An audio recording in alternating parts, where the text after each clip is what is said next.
Welcome to the Big Blue Crew Sports Network.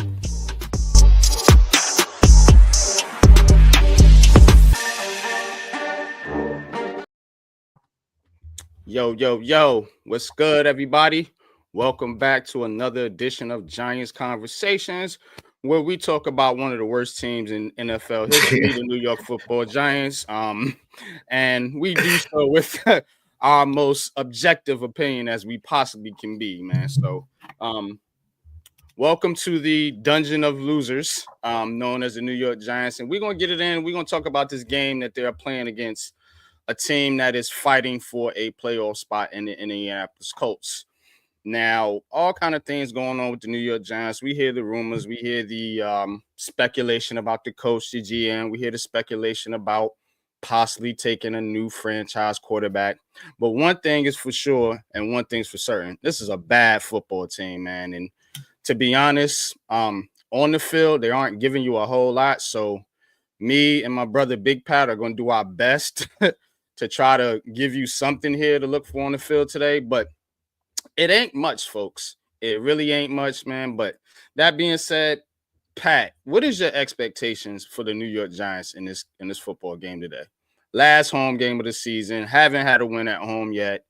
And to be honest, hey, if they get one today, it might actually be the worst win in Giants history. Yeah, they get one win today. It might be one of the worst wins for Giants fans in a long time. I'm usually not for tanking, but hell, you've been doing such a great job at tanking this year. You might as well finish the job.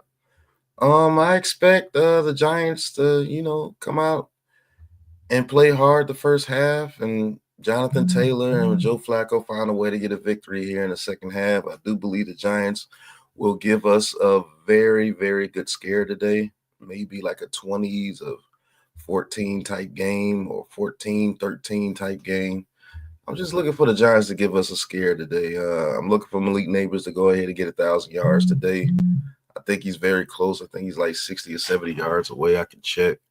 I just think the Giants will do Giants things today. Scare the hell out of the fans today, which they deserve. You need to be scared. Yeah, man. They should be very, very afraid because the Colts ain't really that great of a team. And Malik Neighbors is playing. He is active. I just give you the guys the active and inactive report here in just a second.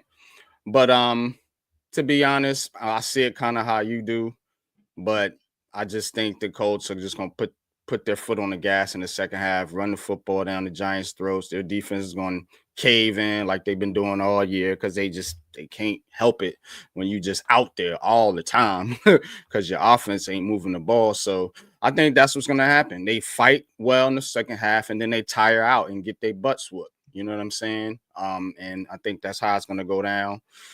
With Jonathan Taylor ready to run the football, Swiss cheese defense for the Giants, but they play hard.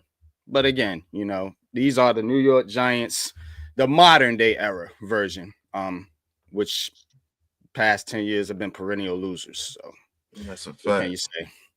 But inactives. Let's get to that. Shout out to the chat. I see you, Mets, Iman Perry, crowd favorite media. Appreciate y'all tapping in. Where we at here? All right. So according to Giants Insider, and Giants Inactives is John Michael Smith, Greg Stroman, Micah McFadden, D. Williams, Corey Durden, Tim Boyle, third quarterback emergency. And Malik Neighbors is active today, so you will get to see Neighbors out there. Interesting stat here from Patricia Trainer. Says with JMS being declared out, Greg Van Rotten and Brian Burns will be the only Giants to have started every game this season. Wow. And I mean, that's the whole team. That's incredible. That is incredible. That is incredible right there, man. So again, there you see it on your screen right there. Smith's not playing. Micah McFadden out. And I mean, we all know the people that's on IR, Dexter Lawrence. I mean, the list is immense. So what can you really expect here? Now the Colts not starting Anthony Richardson, but Joe Flacco, veteran quarterback, Super Bowl winning quarterback. I do expect him to command this Colts offense and keep the Colts on schedule and put up some points today. Joe Flacco usually comes out gunning off the bench. He's what they used to call my man Vinny John microwave. He's like the microwave.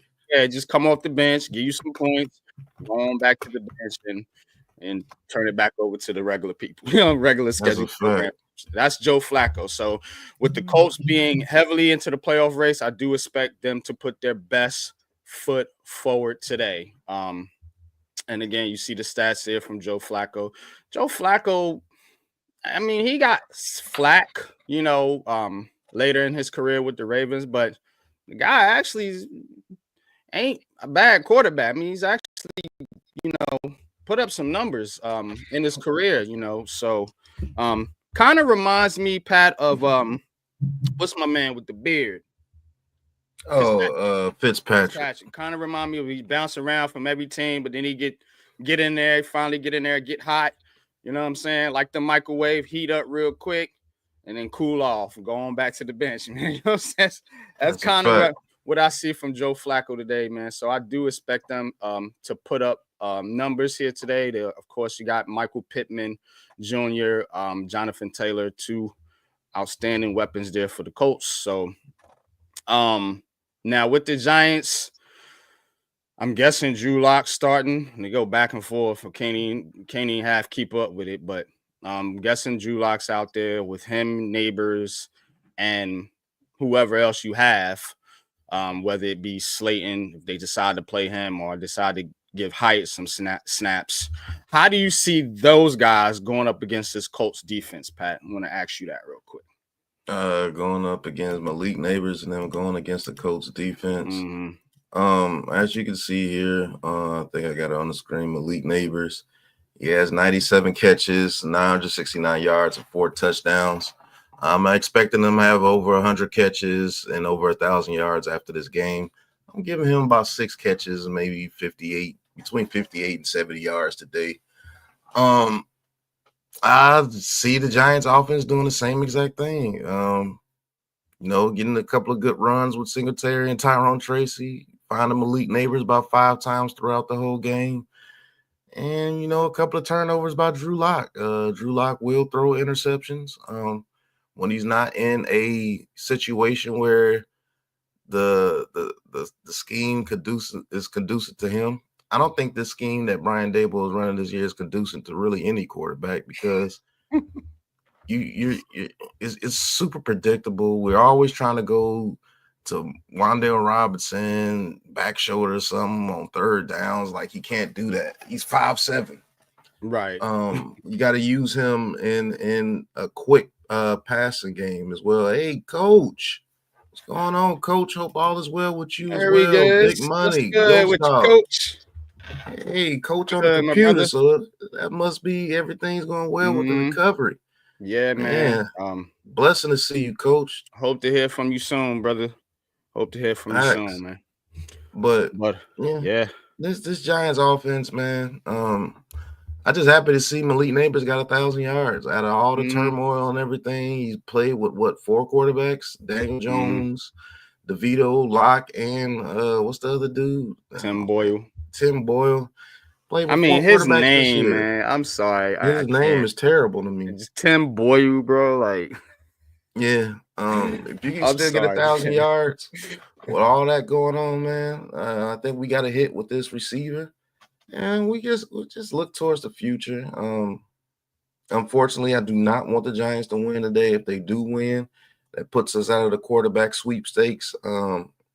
Actually, we won't drop the 8 because Jacksonville and Tennessee play each other. But if the Mm, Raiders lose to New Orleans and let's say Tennessee, whoever loses that game goes in front of us, the Browns go in front of us. I think we dropped to like 6, 5 or 6, which is pretty bad. so there it is Yeah, right there. yeah. New England loses, they jump in front of us. Jacksonville or Tennessee, if they lose, jump in front of us. Cleveland jumps in front of us. The Mm-hmm. Raiders jump in front of us. Yep. So you dropped to So like we'll 7. be 6. We'll be 6th. We'll be 5th or 6th. Yeah, We'll you be be 5th. 6. You be No, 6. because New England, You got the highest strength of schedule out of all of them. So you go to the yeah, lowest but spot. New You be England, 6. but Jacksonville and Tennessee play each other, so one of them got to win. So Mm-hmm. you 1, 2, 3, 4. Yeah, we'll drop the 5th 5th. Yeah. No. if we lose today. I mean, if we win today, we'll drop the 5th, Mm-hmm. and all those other teams lose, which they are going to lose.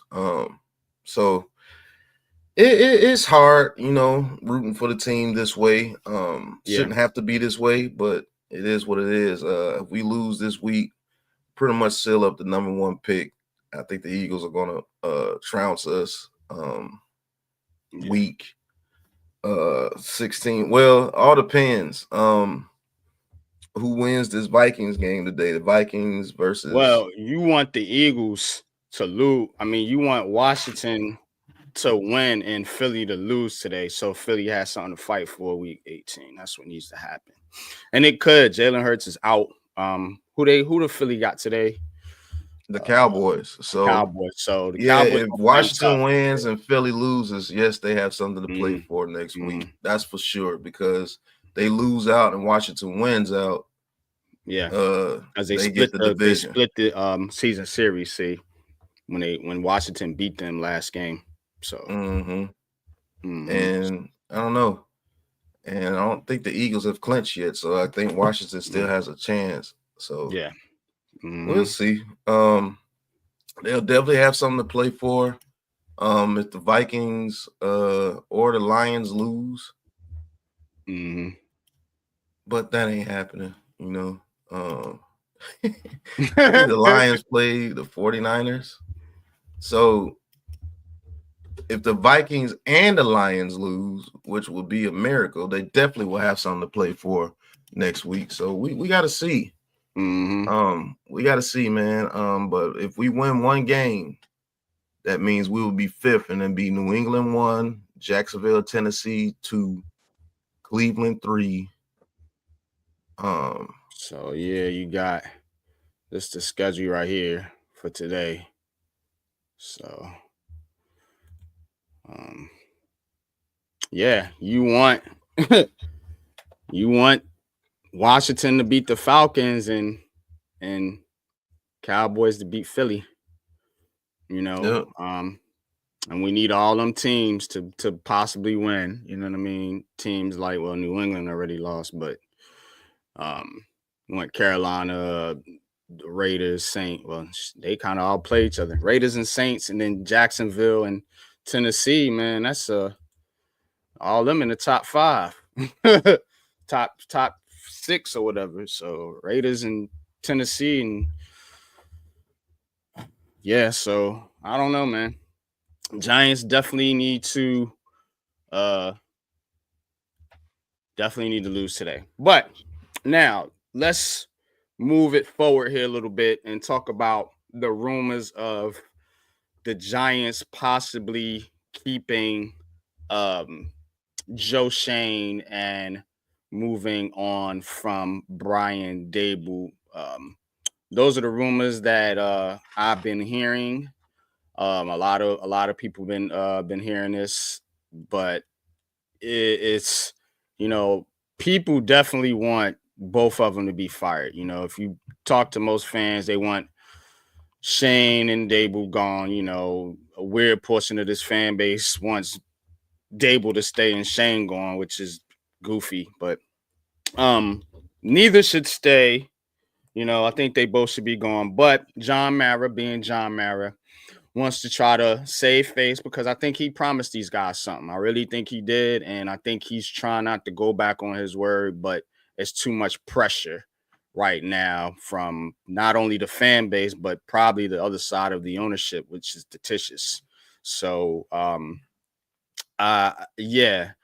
What's this? What is your thoughts on this? I kind of know where you're going, but if they were to do what we say they're going to do, Oh or my what we think goodness. they're going to do, is it good that they keep the GM and fire the coach? Is that a good Um, move in your opinion? it's only a good D'Angelo move. Russell got traded back to the. Oh God, Mm, seriously? yep, breaking news.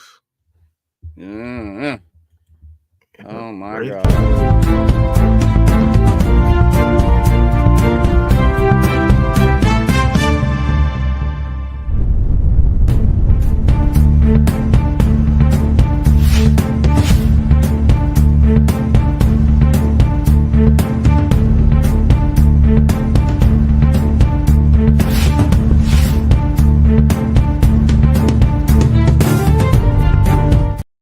Yeah, breaking news. There it is. There it is. The Lakers are trading Brooklyn Nets are Dorian trading Finney Finney-Smith. Smith and Shake Milton to the Lakers for D'Angelo Russell, Maxwell Lewis, and 3 second-round picks. Wow. That's crazy. Oof. Yeah, I don't know if I like this. But let's breaking news, man, right here on Giants Conversation, man. Salute, man. There go my Nets fans. Mosley, what's good with you? Salute to Mitch, man, for breaking that news for us, man. And yeah. Basketball news, football news. We got you covered, Big Blue Crew Sports Network. But let's get back to this Brian Daboll or Joe Shane thing. I'll probably drop a video on the Nets later on for you guys to talk about the trade. But yeah, what is your thoughts on that, Pat? Is it the right move to keep Shane and fire Daboll? Why do you think they both need to be fired, or should they both stay and build on whatever it is they are building? Okay, well, I know Daboll's gonna have to go because it's just been too bad, man, and the whole vibe with him is just too bad in that locker room, and I don't see how he can recover from this. Even though the tank was on, I think, like you said, he made it look too bad, and there's no defending him. Now, Joe Shane, if you believe that his draft picks are good, he just doesn't have the developer and the coach to develop his picks. You keep him. If he's built a relationship with Shedeur Sanders, who I do believe we're going to pick at number 1 with Brandon Brown, you keep him. Because he has brought you Malik Neighbors. He has fixed your cap. He brought you Deontay Banks before, they ruined him with the defense this year. I don't know. It's a hard decision, man. A lot of the time, most of the time, you do release both of them. But I just think the dude, he has made some pretty good draft picks. And Michael McFadden, even though he's not tackling well, get somebody to develop the tackle. He brought you Bobby Okereke. He locked up all your good players. You drafted Tyler Newell, you drafted Drew Phillips. He drafted Tyrone Tracy. He got you Theo Johnson. So, got the offensive line looking good before Andrew Thomas went down. Now, you can't blame him for the offensive line for not having depth. That's for sure. They're not drafting well with the offensive line. Yeah. But we haven't drafted good on offensive line for down there 20 years. To be honest with you. So can't hold you there. Yeah, I mean, if you feel that his offensive line woes are egregious enough to fire him, then yeah. Yeah, Mhm, you go ahead. Well, how can he lock up his good players when he's only been here 3 years, sir? mhm. Y'all gotta think about that. His dudes are not even eligible for their second Nah, draft contract. So the only ones that'll be yeah, coming up will be eligible after next year, and that would become from the 2022 draft to take Kayvon Thibodeau, Evan Neal, and all them cats. So, they're not even eligible to get their second contract yet. mhm, So you don't know what they can do, what they can do. mhm, You know what I'm saying? They come next year and they get it developed. Now you'll be saying those are great draft picks. You see what I'm saying? mhm, So he did make the trade for Brian Burns. He did get second rounders for Leonard Williams and people like that. So he's done some good things and he's done some bad things. To mhm. be honest with you, if we had a developing type system here, I think a lot more of his picks would be a lot better. But it is what it is. Yeah. Um, I think they both should go.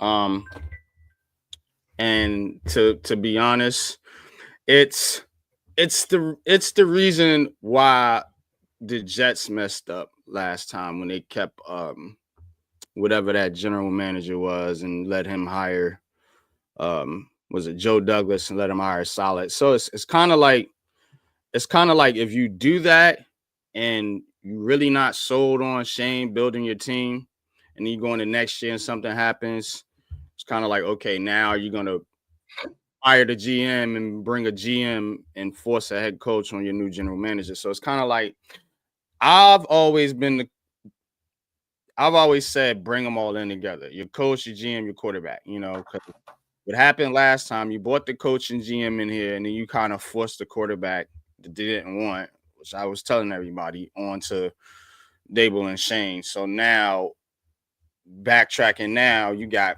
a GM and coach that didn't get to quote unquote pick their quarterback. So why go through that mess again? You know what I'm saying? Just get rid of all of them and get them out of here and bring in a new regime, let them pick their quarterback and start fresh with everybody kind of on the same page. You know what I'm saying? Because you're coming in together, they'll be on collaboration about what guy they want to take at number one. You got the pick of the litter. And so, you can really do some things if you do it like that. But when you keep matching pieces, you get a bunch of confusion and you get a bunch of people that's not locked in and on the same page together. You know what I'm saying? So that to me is a big reason why the Giants fail. Is always a disconnect. You know what I'm saying? Judge wasn't on the same page with Gettleman, Yeah. and Reese wasn't on the same page with Coughlin. So it's always some type of disconnect there. You know what I'm saying? I want everybody on the same page, everybody move forward together and build this thing the right way. You know what I mean? But Giants always want to half-ass shit. So here we go again. This is kind of half-assing it again to me. But that's that's just kind of how I feel about it. I would like to see them really go out and get a proven head coach. You know, that's kind of what I wanted to see. I want to see them get a proven head coach. Um, and to me, that's to get this team together and really build a culture. You know what I'm saying? I want a head coach that's a leader of men. Stop chasing these offensive coordinators, hot shot offensive coordinator. Oh, we want to put up 30 points a game. Then you come in here and you put up nothing. You know what I'm saying? That was the whole thing with Jason Garrett. Look what he did with the Cowboys. Cowboys offense top of the league, and get with the Giants, nothing. Same thing with Brian Davis. Look at the Bills. Bills offense top of the league. Get over with the Giants, nothing. Because they're too focused on the offense and you're not building a team. And then you're not even building the side of the ball that you said you was good at. Fact, it's the So worst side of the ball. I don't, you know what I'm saying? It's pointless to me. Just get a guy that's going to focus on the team. Get you a D coordinator that's good. Get you an offensive coordinator that you trust. Let them work. And then you work and oversee everything. You know what I'm saying? That's what we've been missing. But looks like we got some more breaking news, I guess. Yeah.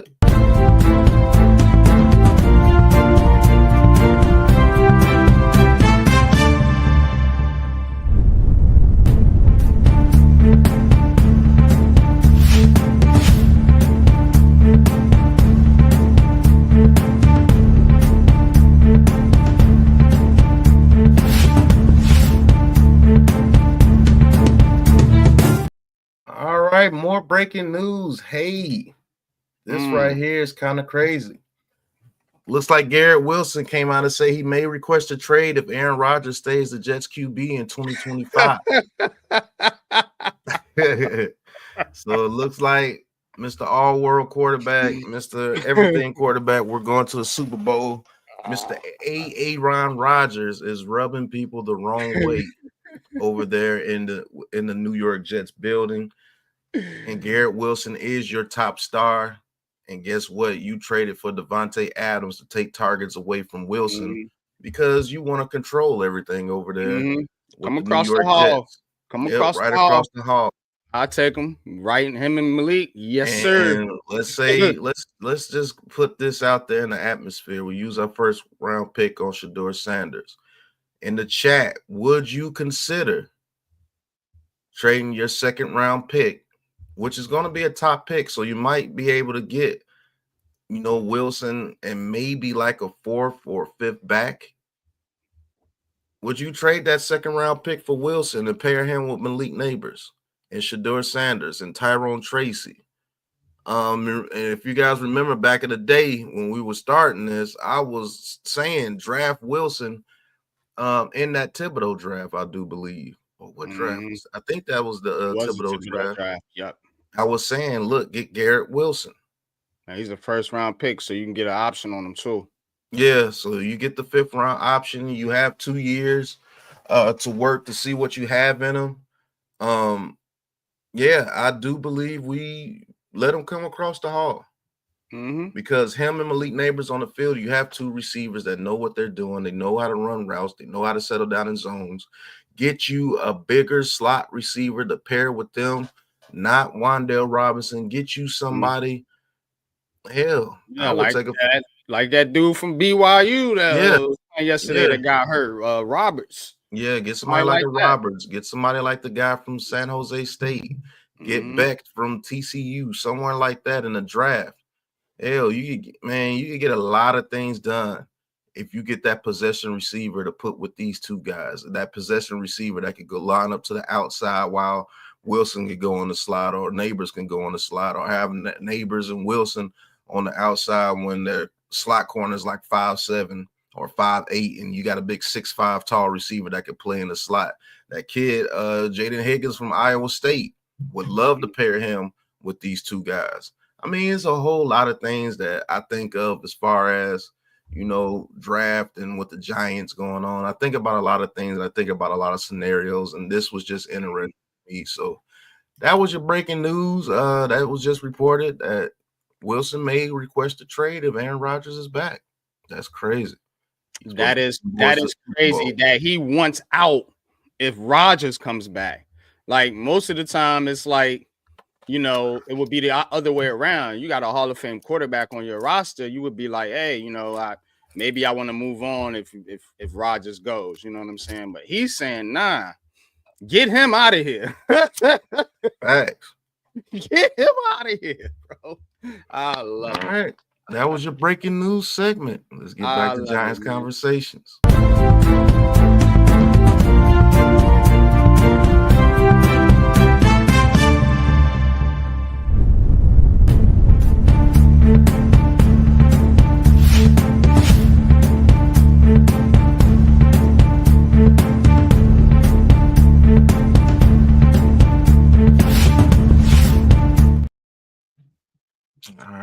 All right. So, now taking a look back at the draft order, and T Higgins, T Higgins is another. And salute, Mac. Appreciate y'all tapping in. Iman says, Higgins, another Higgins, man. They got a big family to feed. Yeah. Higgins been getting it in. Yeah, man. T Higgins is balling right now. Got Cincinnati on the verge of a playoff spot. But here's a scenario that's come up a lot to me, and I get a little annoyed by it, but it is out there. It is a possibility. It is, something that people are talking about. Would the Giants or would you guys, chat, Pat, you know what I'm saying, those viewing on Twitter and on YouTube, would y'all actually consider trading the number one overall pick? Mm. Would you consider trading the number one overall pick? And salute to Miz. It's something he's brought up to me. I give credit where credit is due. There's your cookie, Miz. But would you consider trading the number one overall pick if you got, say, Cleveland gives you a haul or Vegas gives you a bag, you know what I mean, to get back up there because they want Sador, they want Cam Ward or whatever? Would you consider trading the pick at all? You know, I'm given the situation with the Giants, given everything we know about the coaching staff, GM, everything we know about the quarterbacks in this draft and the quarterbacks in next draft, because that's the scenario to punt and try to go get a guy because you need a quarterback. You know what I mean? But that's what's being presented is, you know, we get a haul, build the team up, and then go after the quarterback next year, where it's supposed to be a better class. You know, not my words, what I'm hearing. How do you guys feel about that? I'm gonna see how the chat already going off, but Yeah, the chat hey, going crazy. what's Hey, your shout out to Betts. He said, unpopular opinion. Do you have the Daniel Bryan no soundbite? That's my answer. No, no, no, no, no. Yeah, hey, that used to be funny as hell, man. When he Yeah, used to turn the I yes had to I had nose, to it get used to that be one. Yeah, hilarious. I get that one for you, Mets. But you know, to get back to the subject at hand, man, you always got to bring a little humor. Mm. The answer should be no from every Giants fan because, like I was saying, for 4 years, everybody was saying, get a quarterback, get any quarterback other than Daniel Jones, get any quarterback other than Daniel Jones. And now that Daniel Jones is gone, now all of a sudden you want to think about something else other than a quarterback? That doesn't make sense to me. You get the number one pick, more than likely, unless some miracle we win against the Colts or the Eagles. You get the number one pick, and now you want to pump fake? Make it make sense. Now you want to call a hot route? Now you want to read coverages? Now you want to audible? Make it make sense. It don't. Or is it the quarterback that's making you pump fake? Who's put up similar stats to every last one of those other quarterbacks that came out those years that you said were generational. You see what I'm saying? Like he's put up better stats than most of those quarterbacks in college behind a worse offensive line and a worse supporting cast. Yes, he has the Heisman winner and Travis Hunter. That's cool. But other than that, what was Jimmy Horn, LeJontay Wester, Will Shepard, no tight end to mention of. Offensive line, one of the worst in college football, and they still had a 9-3 record. Yes, they weren't playing great teams all the way throughout the season. When they did play good teams that were good in the trenches, they got beat down because you see it here with the New York Giants. If you're good in the trenches against the New York Giants, you're going to beat the brakes off the Giants because we're not good in the trenches. Yes, he has the New York Giants cleats. Yes, he's played catch with Malik Neighbors. Yes, he's on camera saying, yes, I'm going number one, New York Giants. So is that scaring you? Like, what really scares this fan base with Shedeur Sanders? Is it because he's not Michael Vick athletic? Cam Ward is not Michael Vick athletic. He's not going to be a Josh Allen type quarterback. That's what they're trying to hype him up to be, but no way. He's nowhere near that level of athleticism of a Lamar Jackson or something. So you can't say that. Because if Cam Ward had Lamar Jackson athleticism and was doing what he's doing, I'd be like, oh, whoa. But he doesn't have that. He's a tick better than what Shedeur Sanders is. Is he a better pocket passer than Shedeur Sanders? No. Is he more accurate than Shedeur Sanders? No. Now, can he give you a flash play better than what Shadur Sanders can here and there? Yeah, but Shadur Sanders does some of the same things he does, and has been trained by Tom Brady, and has a Hall of Famer as a daddy that knows the game in and out, and has been trained since damn near birth because Mm-hmm. that his boys didn't get his so he trained Shadur Sanders from birth to be a quarterback. And that's well put, Iman Perry. I think they're scared of Deion Sanders, and I think they're scared that what would this kid do if he has success with the New York Giants? What would this New York Giants, brass, would they uplift him like they did Eli? You know what I'm saying? And Mm-hmm. this is not a race show or politics show, but it does play a part of the way that he looks. It really does. You can't sit there and say that it doesn't, but Mm-hmm. it is what it is. What's your opinion on the NY? Yeah, man. I definitely think that there's no way the Giants should be thinking about trading this number one pick. You said it perfectly. You've been begging for a quarterback, and you now get the perfect opportunity to draft a quarterback, but you apparently don't like the quarterbacks that's in this draft, being Sador Sanders and Cam Ward. Now, Mosley makes an interesting point. You know what I'm saying? I always got to play the other side of it too. It says if the other team sucks and we'll get another top five picks, top five pick next year, I really have to consider it. Yeah, that's a if though in the beginning of that sentence, Mosley. And you don't know. See, right now you're in a position finally, you know what I'm saying, since 1965, you've never had the number one pick in the draft. And the NFL wasn't even an NFL, wasn't the merger, didn't even happen yet. So in the modern draft era, the Giants have never had the number one pick ever. So you have two quarterbacks that just so happen to be worthy of that pick in this draft. Now, if the quarterbacks was just that bad, you know what I'm saying? Yeah, but Sador Sanders is a very good quarterback, and Cam Ward has superstar potential if developed right. So, I mean, I don't see the problem with the quarterbacks here, other than, like Pat said, the way they look. You know what I mean? So I wouldn't necessarily consider that. Also says I want to draft Travis Hunter and an old tackle in this draft. I would love to take Travis Hunter, to be honest with you. We just can't afford to do that right now. One, we just took a wide receiver last year with our first overall pick. You know what I'm saying? And by all accounts, from what I'm hearing, that's going to be Travis Hunter's primary position in the NFL. You know what I'm saying? I think he will double duty at times, but I don't think it's going to be full time. I think it's going to be full time wide receiver, part time corner. That's kind of how I see it.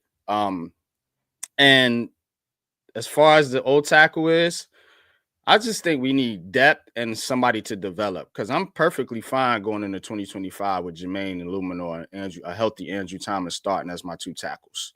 So I don't think you need to really reach for a high pick on a tackle. Now, D tackle, yeah.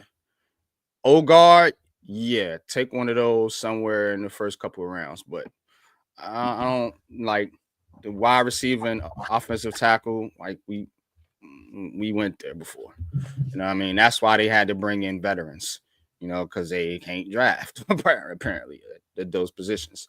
But fans want Arch Manning. Yeah, I mean, you can kind of drop the Arch Manning thing. I think that's a pipe dream.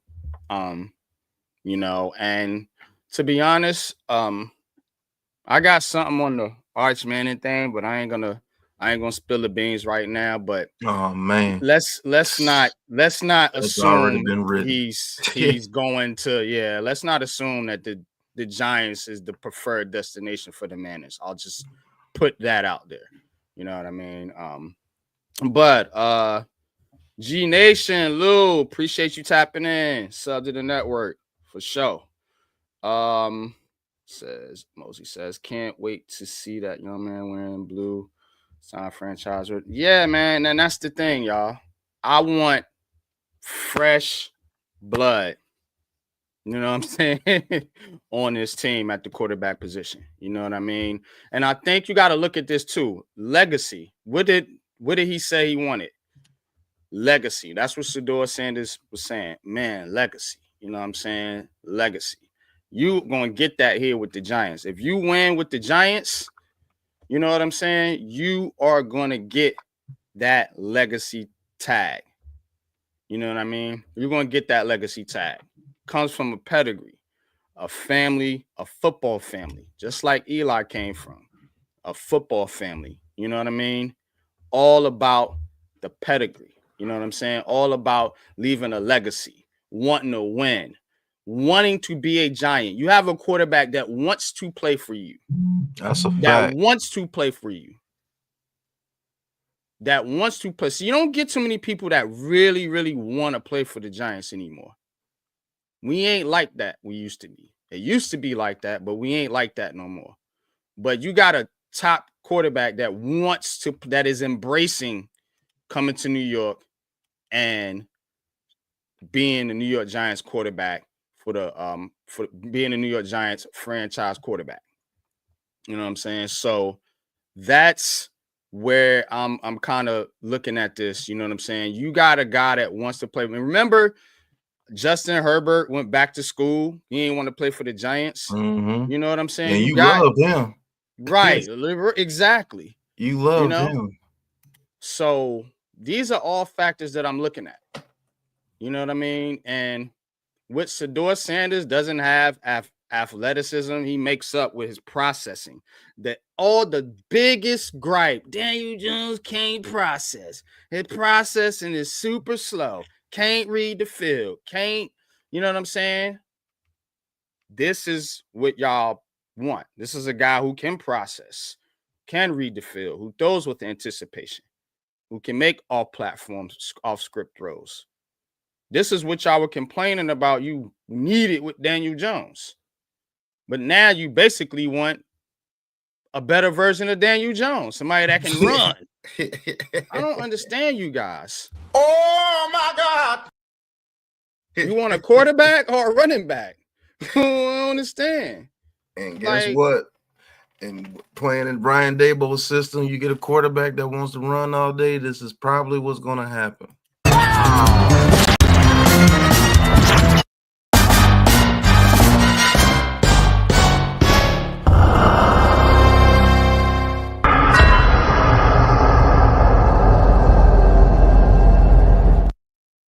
Just being honest with you.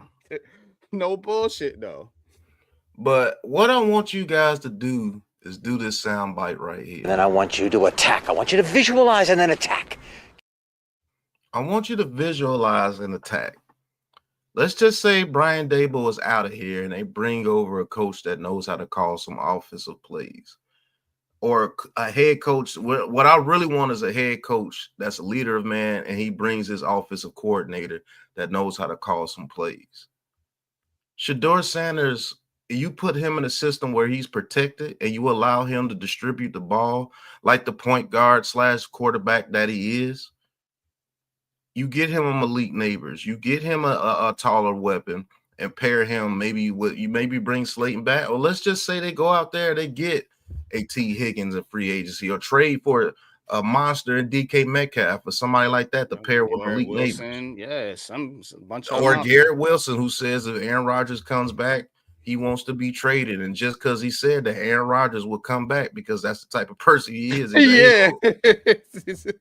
You know what I'm saying? Like visualize an attack. Like you guys don't. I'm not saying that the people here in the chat, so don't get it twisted. I'm not saying that people here in the chat, but people don't. You know, you don't want to build. You just want the now. You just want. Oh man, we could go get a Lamar Jackson and be okay. Lamar Jackson don't grow on trees. Josh Allen doesn't grow on trees. Patrick Mahomes doesn't grow on trees. Joe Burrow doesn't grow on trees. But what if you got your chance to get that type of guy? He just does it in a different way. He's a traditional pocket quarterback, and don't get it twisted. That dude could get out the pocket and hurt you if you allow him to. Just because he's not running a 4-4 doesn't mean he can't scramble. Baker Mayfield hurts you. You see what I'm saying? Even Joe Flacco can hurt you. Flacco, yeah. Joe Burrow was not a freaking track star, but he ran a 43-yard touchdown against us when we were stupid and ran that coverage where we chased everybody and left the whole right side of the field open.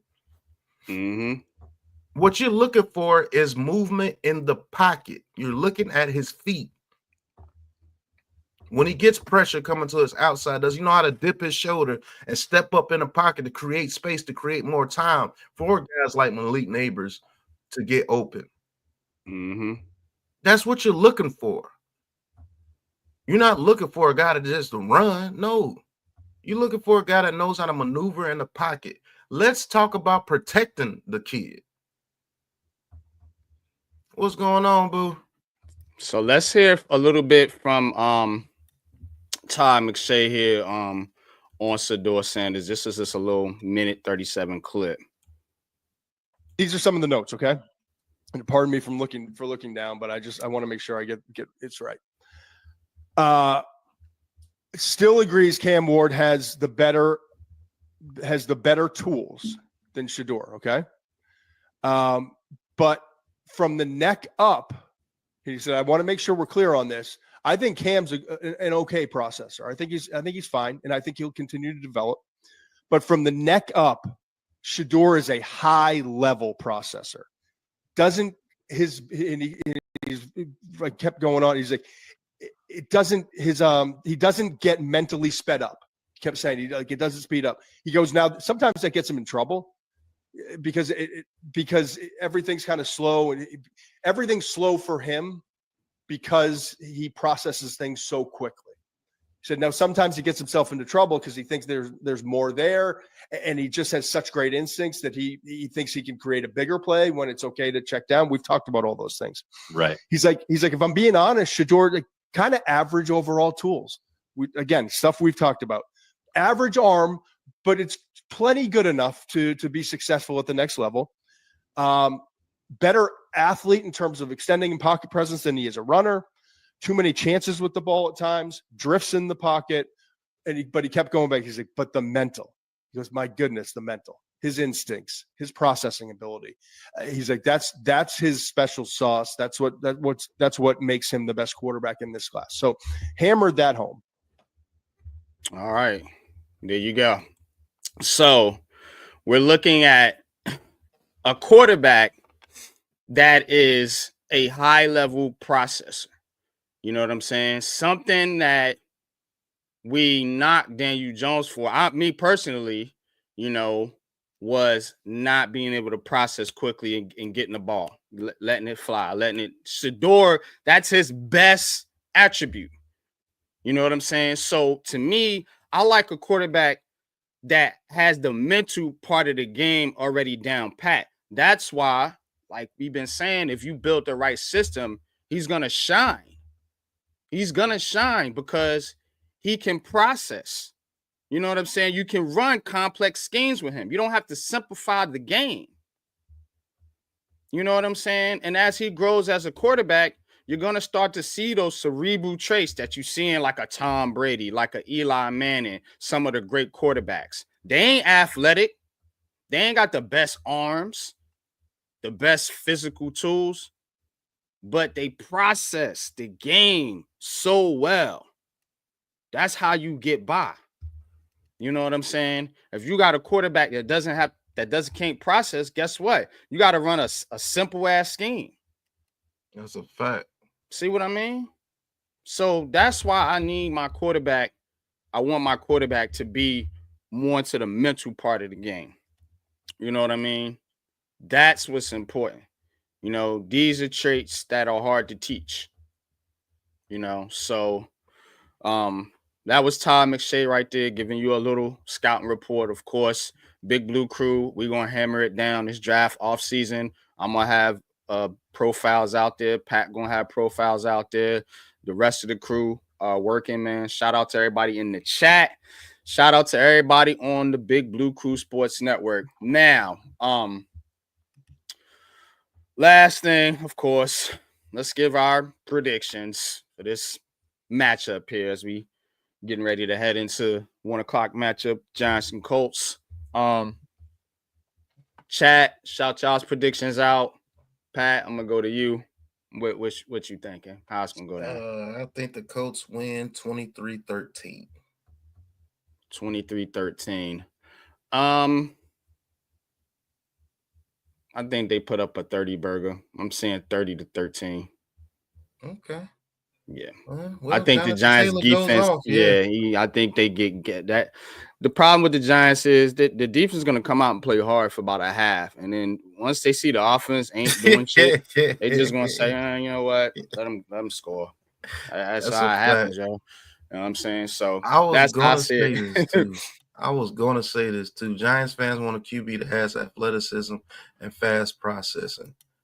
You've complained about Daniel Jones' slow processor for years. And when you have a quarterback that's considered the #1 overall prospect in the draft, when you had a #1 pick, where processing and maneuver in the pocket and delivering in tight windows are his best attributes, you don't want him. Like, what the hell, man? I don't understand it. And me either. The greatest thing about sports is you play to win the game. Hello? You play. Hello. Hello. Hello. That's the attribute that you cry for the most, but it is what it is, man. We gotta get ready to call this horrible game. We're gonna get beat down. You know what time it is. But hey, NYG, you got anything to say to the people before we get up out of here? Nah, you know what the Giants bring. Prediction for the fight, then. Prediction? Yes, prediction. Pain. That's all I got for y'all, man. We'll see y'all over at Patch Channel, man. Keep it locked here for the Big Blue Crew Sports Network.